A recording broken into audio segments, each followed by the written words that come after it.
po na magpapaliwanag kung anong ibig sabihin ng kanilang sayaw, kanilang tribo. So magandang umaga sa inyong lahat. Hindi ko na mababanggit kasi ngayon lang tayo nakakita-kita. Opo. Pero kahit sa ganun pa, para malalaman ninyo ang kultura ng katuturong Batak, itong sayaw na ito hindi sabihin na sayaw na walang katotohanan. Ang sayaw sa amin, tarok. Ang tawag tarok. Sa inyo sayaw, pero sa amin tarok. Pangalawa, ang laro namin ng katuturong Batak, ang sa inyo istukada. Ibig sabihin doon, yung parang away. Pero sa amin hindi. Sad. Iba rin ang sad sa sabi na kung ano, sa tarok, iba rin yung sa sad.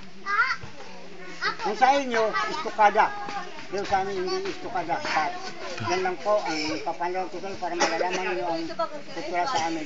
At saka, ang inano ko naman sa inyo, sir, saan ang unahin ninyo na titingnan yung sabi namin na tarok o kung ano? O kung istukada mo muna bago sukunin naman na sayaw na tarok.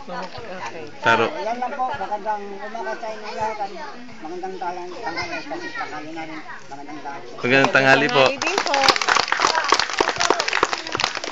Tarok.